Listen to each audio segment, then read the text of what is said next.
Хотите, я вам покажу самую сбалансированную игровую сборку на 2024 год до 850 баксов. Да, до 850 баксов на видике 4060 гиговом на GeForce, на процессоре AMD Ryzen 5 5600, 16 гигов DDR4 Kingston памяти с башенкой. Я потом вам все это на проходках покажу.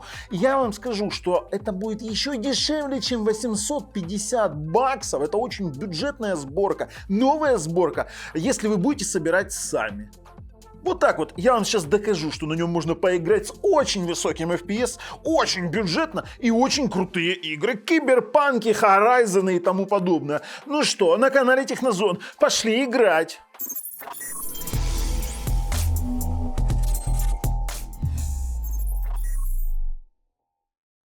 Конечно же, перед тем, как перейдем к играм, я должен вам показать, что есть в этом самом компе. Первое, на что бросается глаза, это у нас память вот такая вот Kingston Fury DDR4, 2 по 8 стоит здесь, 16 гигов. Можно, для двух каналов, можем влупить еще 2, потому что материночка здесь, вот покажи, здесь где-то у нас есть маркировка. Маркировка спрятала. Она под SSD-шкой. Ну, я вам и так скажу. Это гигабайт на это гигабайт B550M DS3H. Само собой, сокет у нас SIM4 на B550 чипсете. Кстати, неплохая материнка. У нас есть, как мы видим, M2 NVMe SSD-шничек стоит. Kingston на 500 гигов. И есть у нас, хотя можно доставить тут и SATA портов куча есть. Короче, можно всего наделать. Это, в принципе, очень неплохой вариант. Я ссылки покидал в описании под видео. Видик здесь у нас стоит обыкновенный гигабайт GeForce RTX 4060 WindForce Overclocking Edition 8 гигов. Вот такой вот небольшой с 8-пиновым коннектором. Одна из самых недооцененных карт, потому что она, знаете, на выходе продаж она никому не понравилась, а потом, когда уже начали развиваться драйвера, как-то все очень нормально его восприняли. Внутри у нас там проц AMD Ryzen 5 5600 до 4,4 ГГц с 32 мегабайтами кэша третьего уровня.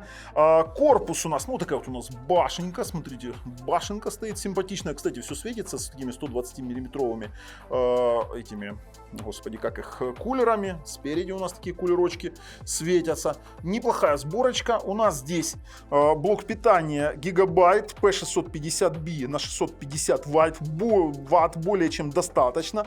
И сам по себе корпус это AMD осталось E3. Очень неплохой. Спереди у нас стеклышко, вы в проходочке все посмотрите. Очень неплохой корпус. Компактный, удобный. Сюда можно еще много чего напихать. В принципе, даже водяночку поставить. И здесь есть вот такие вот магнитные эти фильтры.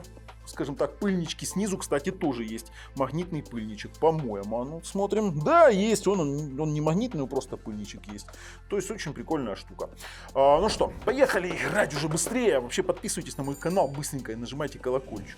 Ну, прямо сейчас мы начинаем с бенчмарков Horizon. Кто играл, тот знает, что Horizon Zero Dawn это очень-очень тяжелая игра для вашего компьютера.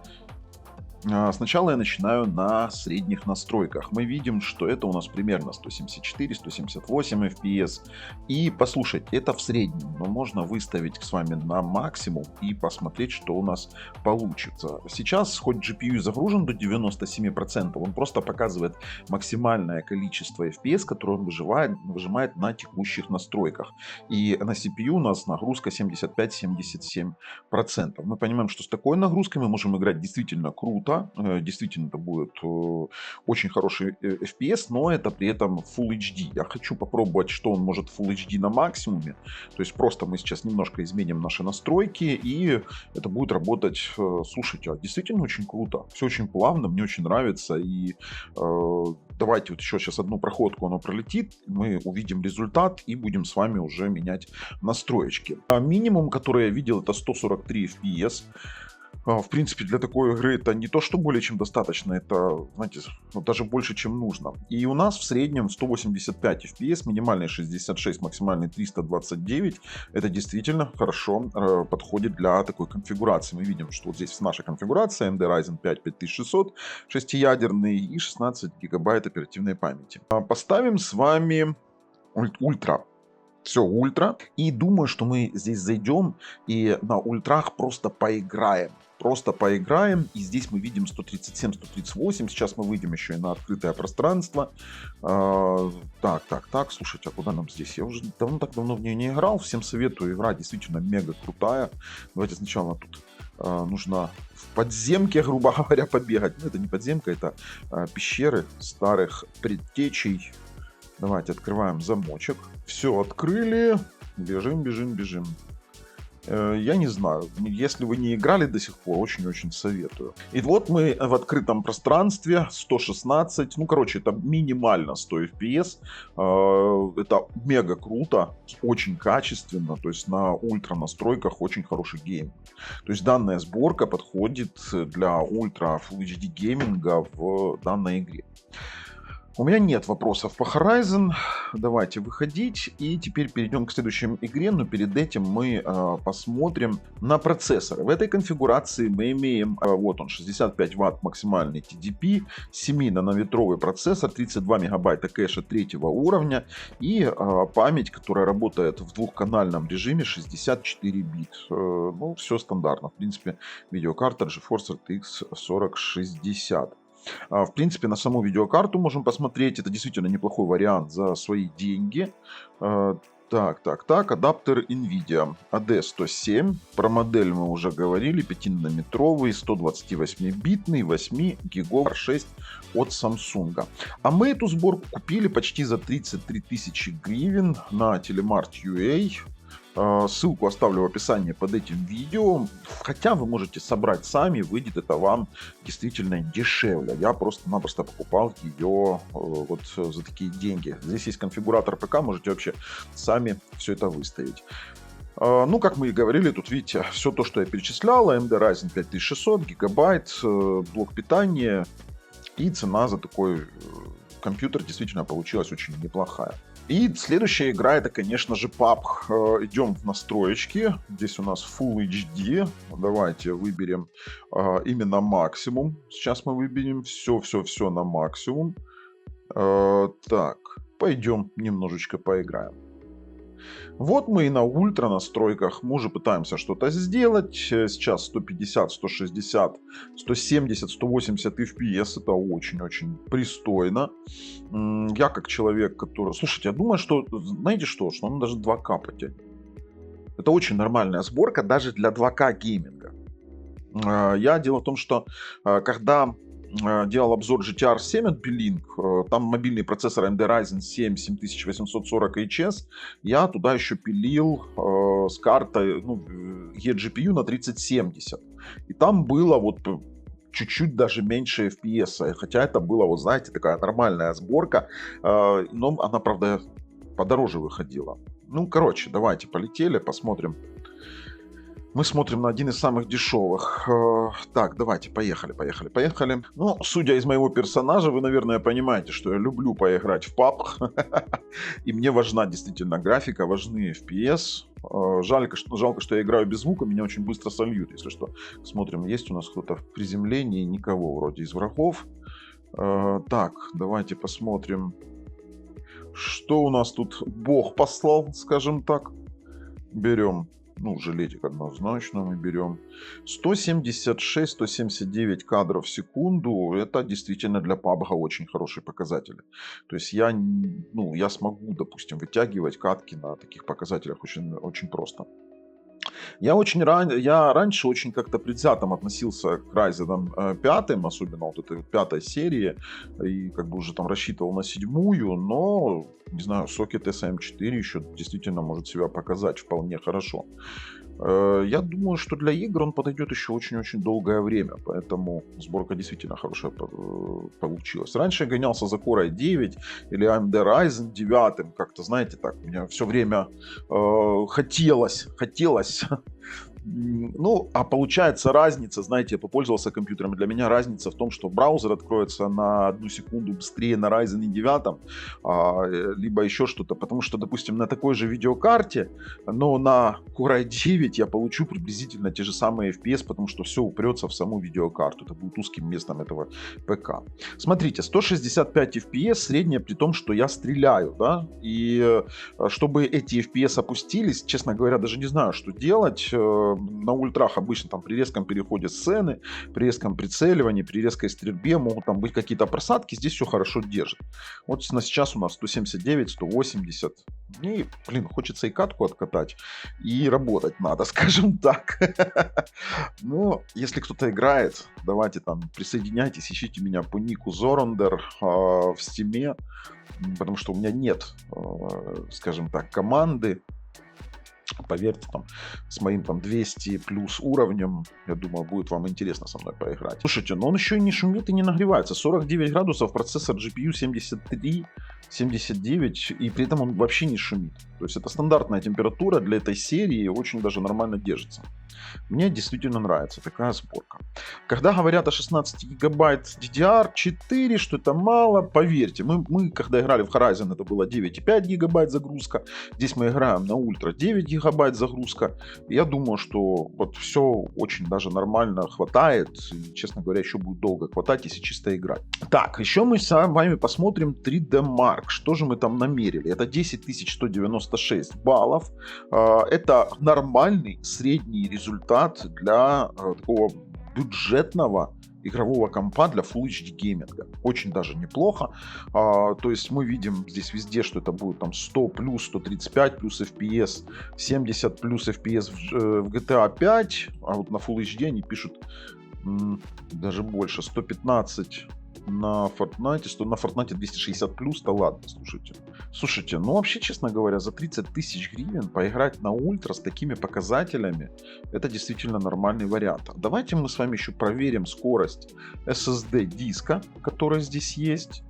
Здесь установлен Kingston NVMe на 500 гигов, PCI Express 4 X4 на шине X4. Очень интересно посмотреть, что получится. Давайте стартуем 5 потоков по 512. И так, здесь у нас NVMe SSD.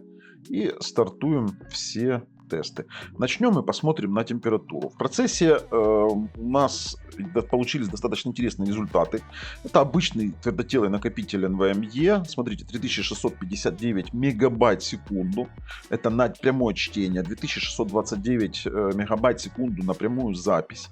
Это классно, при том, что температура у нас выросла там всего лишь там, до 59-53 градусов. То есть она один раз где-то вышла в 61 и сразу же опустилась. То есть это абсолютно нормальная работа. Если вы хотите, вы можете даже к этому NVMe радиатор на резинке для денег присобачить какой-то внешний. Слушайте, ну теперь у нас киберпанк, конечно же. И хорошо, что в киберпанк нам для того, чтобы оценить быстродействие, не нужно ничего делать. Просто используем бенчмарк. И сначала попробуем Ray Tracing Ultra. Вот хочу вот с DLSS Super Resolution попробуем просто побенчить. Вот просто интересно, сколько мы получим на самом ультра FPS. А потом мы попробуем ультра без рейтрейсинга, без трассировки лучей. И посмотрим тоже сравнимый FPS. Оу, слушайте, 60 FPS почти, 58, 57, 56. То есть если выше 30, это уже играбельно.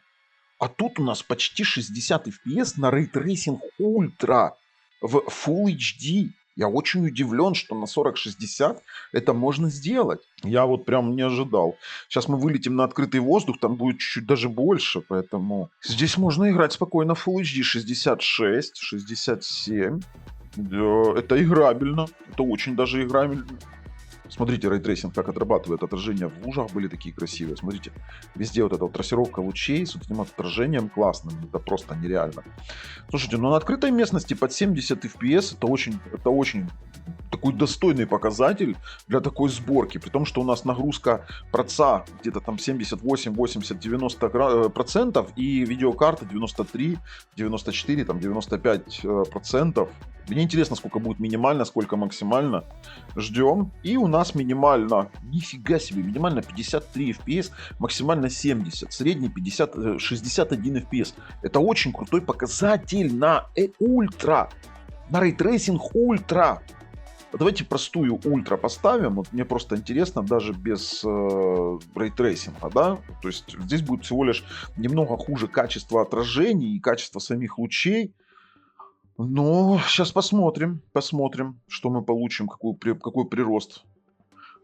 Так, давайте. Кстати, моя сборка GTR 7 на 3070 eGPU такого себе не могла позволить. Я как бы думаю, что где-то 60-70, надеюсь. Оу, а тут 82. 82 FPS на ультре без рейтрейсинга. Да ладно, и черт с теми лучами вообще. Слушайте, это мега играбельный результат. Мега играбельный, и я не ожидал, вообще не ожидал. Это как? А сейчас мы выйдем на открытую местность, я думаю, что там дойдем до 100. 100 FPS в Киберпанке на сборке за 30-ку? Да ладно. 118, 114, 93, 92. А вот смотрите, здесь вот, да, не такое четкое отражение лучей, но это единственное, что его отличает. Сама по себе детализация текстур будет такая же. Что мы видим здесь? Мы видим стабильный 80 FPS, овер 80 FPS, стабильный в Киберпанке 2077. С очень хорошей графикой. Это не за все деньги мира. Давайте сейчас посмотрим. И у нас получается 91,29 средняя, максимально 117. Ну, слушай, пока переходим в AIDA 64. Я не вижу вообще смысла тестировать CS2, потому что будет там 200-300 FPS. И, честно говоря, игра не для таких вот ультрасборок, что это ультрасборка. Давайте чуть-чуть побенчим здесь, посмотрим, что нам выдаст CPU PhotoWorks. Потому что здесь конкретно мы оценим CPU. Что такое PhotoWorks? Это когда 10 картинок загружаются в память и рендерится последовательно и сравнивается с другими процессорами. Мне вот очень интересно. Тут два теста, которые мне нравятся. И PhotoWorks это действительно крутой тест. Ждем конца теста. И вот что у нас самое интересное. Он на уровне Core i7 7700 справился с PhotoWorks. Это очень немаловажный результат, правда, 4-ядерного. И давайте CPU Queen. Это на уровне Ryzen 7 1800X. Либо на уровне Core i7 8700K. Вот это вот уже достойно. За эти деньги это действительно достойно. В паре с DDR4 3200 это нормальный действительно результат. Поэтому, ну, как бы обычный компьютер игровой. Давайте, GTA 5 пошпилим немножечко совсем. Тут совсем другое дело. Идем в настройки и выставляем максимальные настройки. Здесь будет более требовательно, потому что GTA у нас больше к процессу требований предъявляет. На DirectX 11 включаем все на максимум. Давайте в Advanced Graphics. Длинные тени поставим. Тени высокого разрешения. Давайте ставим включено. Так, что, все повключали. Все повключали, все виды сглаживания повключали. На очень высокие настройки. Ставим на самый-самый максимум все. Мягкие тени. Давайте, здесь мы все поднимаем. Но он требует у нас рестарт. Конечно же, мы дадим ему рестарт, перезапустим нашу игру. И на максимальных настройках графики мы имеем 67, 70, 71. Как нам, в принципе, в 3D Mark нам выдавало 77+. И здесь вот мы примерно видим 77, 82. Слушайте, ну интересно. 80. Ну, это нормальный результат для мега-ультра на GTA 5. Хотя GTA 5 уже это не та дисциплина, на которой надо тестировать компы. Вот вообще не та дисциплина. Серьезно вам говорю. Так, поехали. Да, GPU у нас 99%. Вот это да. Загрузили так загрузили. Загрузили так загрузили. Слушайте, ну, мы можем делать даже с вами такой переходящий вывод, что за 3000 гривен мы получаем неплохую сборку для ультра гейминга на Full HD. Я не ожидал, что это меньше $1000. То есть, честно говоря, это с максимальными настройками графики. Здесь нет ограничений сейчас по играм, которые можно было бы на ней играть. И вы получите максимальное удовольствие от игр, которые могли бы быть, ну, допустим, в вашем пакете. Любые, которые вы придумаете. При том, что если вы сможете себе позволить эту сборку, ну, вернее, не можете позволить себе эту сборку, можно попробовать собрать самому. Это будет дешевле, тут как бы вас никто не ограничивает. Я не рекламирую конкретно Телемарт, я не рекламирую никакой магазин. Мне, там, грубо говоря, вам важно показать вот такие вот интересные бюджетные сборки. Я не говорю, что этот набор даст там 540 FPS там, для того монитора, который я делал обзор там, на 540 МГц. Но свою там сотню, там другую FPS в PUBG он честно дает, и мне он очень нравится. Например, Cyberpunk, Horizon, PUBG, RDR 2, там, я не знаю, во все, что хотите, вы сможете поиграть. Просто-напросто отличная игра. Ссылка в описании под видео. Мы рекомендуем. А с вами был Бабл на канале Технозон. Пока.